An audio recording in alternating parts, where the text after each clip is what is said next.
Hello world, welcome to my YouTube channel. Today we're gonna listen cheating stories found on Reddit. When I graduated high school I joined the army, figured I'd run off and have an adventure, or something like that. I had to have my parents' sign since I wasn't actually 18 at the time, but I really liked being in the military. Honestly, it was the first thing I was ever really good at. Anyways, I cycled through girls and deployments for a few years before I finally decided to leave and go to university. I ended up moving to Rome, Italy, where I studied full-time. I met my ex, who I'll call T, on my first day of orientation at my new university. We didn't immediately start dating. I was trying to shake off the last bad breakup and get the college experience that I sort of felt like I had missed out on. About 6 months later we started dating, and from day one, things went great. She was a year ahead of me in school and graduated before I did.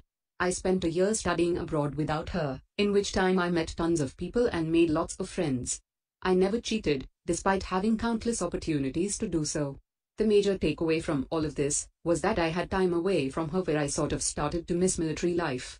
She graduated and moved to Washington, D.C., where she had a job offer. I found a way to transfer without losing credits to American University, also in D.C. Sure, in a way I did it to be with her, but I had also made up my mind that I wanted to go back to the military, even if only in a limited capacity. I decided to go to psychological operations, mostly because it was complex, but still involved a tactical element, which was what I liked, being an stacked infantryman. The nature of being Army Reserve means that you aren't always working with the cream of the crop, but when deployments come down they aren't hard to get. I managed to get a spot on the deployment, which I was elated by.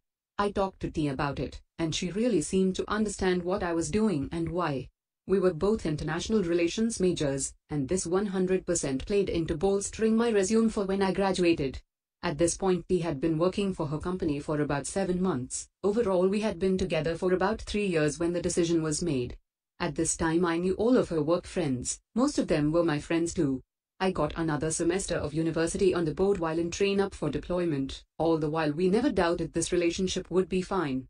We lived together, shared everything, and everything seemed like we would go the distance.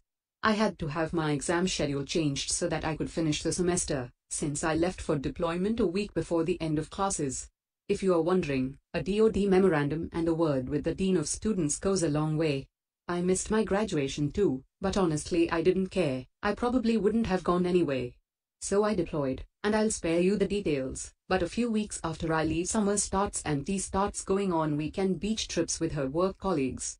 I didn't mind. I was glad that she was still able to have fun while I was away. I didn't really think anything of it since I knew everyone she was going with and I thought of most of them as friends. A couple of months pass and I am working pretty much around the clock, staying busy but talking to her every day, video calling every Sunday when I had downtime. Maybe if I had been less invested in what was going on with my deployment I would have seen it coming, but it went from one day everything was fine to the following day being completely ghosted. A day or two went by, and between telling myself not to worry about it and not always having internet connection I wasn't too worried. I was running the tactical team, and after a long serious conversation that ended with "go put your kit on and call someone who gives a shit," I went back to my room to grab my gear, send a message saying I'd be gone for a couple of days. Instead, I found a long breakup email. The email was kind of all over the place, ranging from everything from our differences in political ideologies, to accusations of me cheating on her, which I never did, and several other things.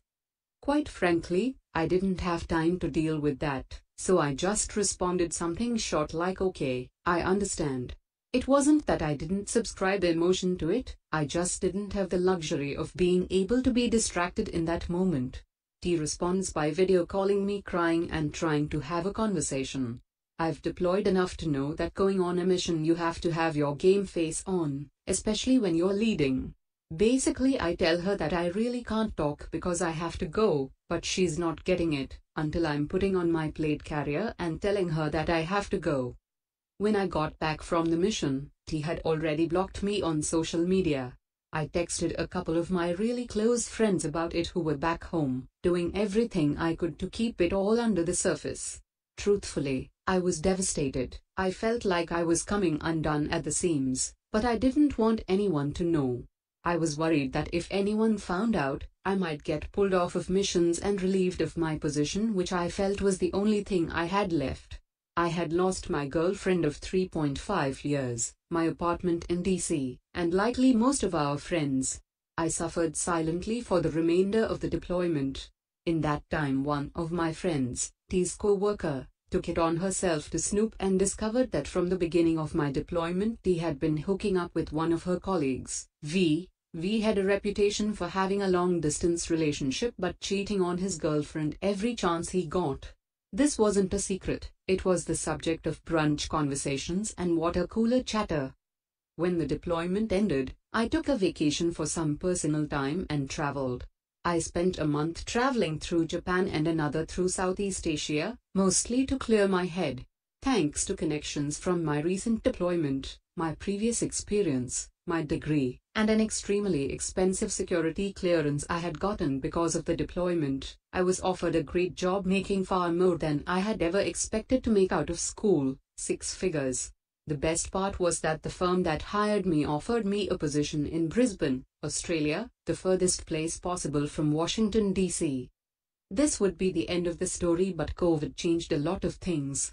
Right around the time COVID hit, I got promoted and I've been working remotely, traveling around Asia like some sort of working vacation for the last 8 months. My life has been far better as a result of the breakup. T, on the other hand, can't say the same. I stayed in touch with a few old friends from DC. Apparently V cheated on T regularly enough that it was common knowledge, but she didn't leave him because they were in love. V eventually broke up with T, and T left the company because of it. Now T has a non-compete, and can't find a job thanks to the recession. V got fired when all of his indiscretions came to light with the upper management, and is in the same boat. Almost 2.5 years has passed since we broke up, and while I just found out about this a couple of weeks ago, I do get a petty sense of satisfaction out of it. TLDR, my ex cheated on me while I was deployed and then broke things off. The guy she cheated with and left me for, eventually cheated on her, then dumped her. Now she's single and unemployed. If you like the video, so like, share and subscribe to my YouTube channel. See you all in the next video. For till now, bye bye.